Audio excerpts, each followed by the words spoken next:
Okay, let's continue with that example on makeup sales data. The file is makeuparrayfinal1.xlsx. All right, what we want to learn how to do here is basically use an array formula to mimic a SUMIFS. If you don't know SUMIFS, we'll teach you that function. SUMIFS basically does conditional sums on multiple criteria. Or we can also do the calculation of interest using a database statistical function, the dsum function we introduced in the last video. Okay, so let's suppose you want to know in this yellow region how many units of lipstick were sold by Jen, who's actually our daughter. Okay, went to USC and now works at BuzzFeed. So what you want to do is basically figure out whenever there's a Jen in the name column, okay, and a lipstick in the product column, add up the units. Now you can do this with SUMIFS. Okay, we can use the function wizard, which is probably the easiest way to do it. If I do all functions, okay.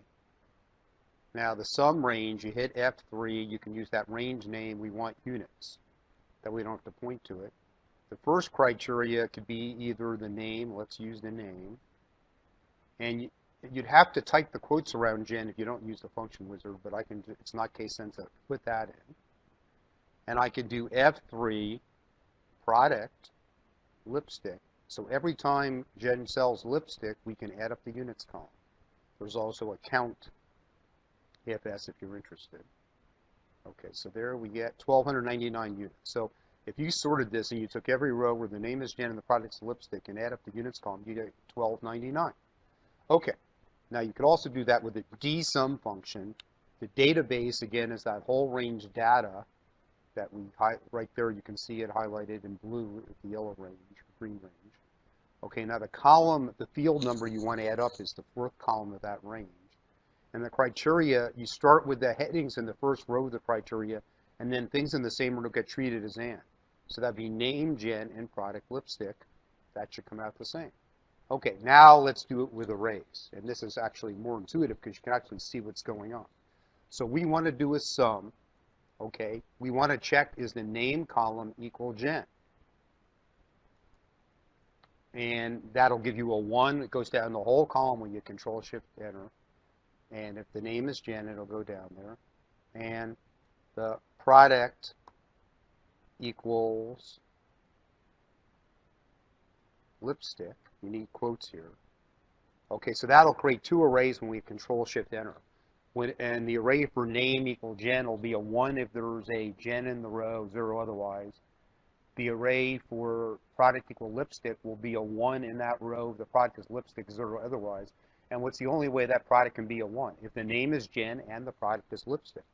So if we multiply the product of those arrays times the units, we should get what we want. But we've got to hit Control-Shift-Enter, or Excel's not going to know that we are dealing with basically arrays. So I hit Control-Shift-Enter, and I get the 1,299. It looks like that.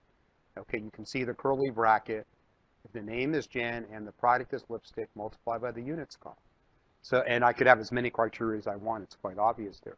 Well, what happens if I want to do this for every girl and every product? Well, what I could do is create an array formula, let's say in this upper left-hand corner.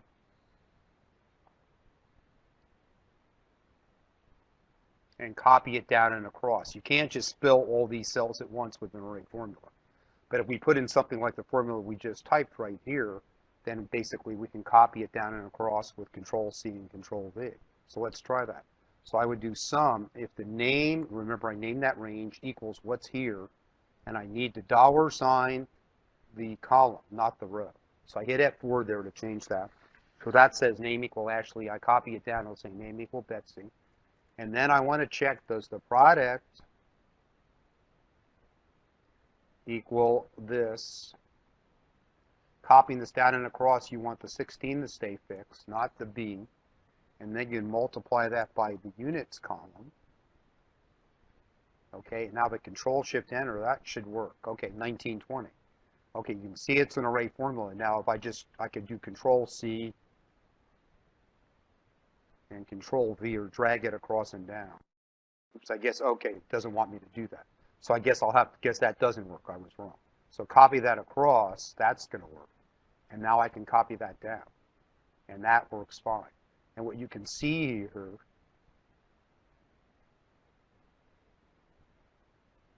that 1299 matches what we had before.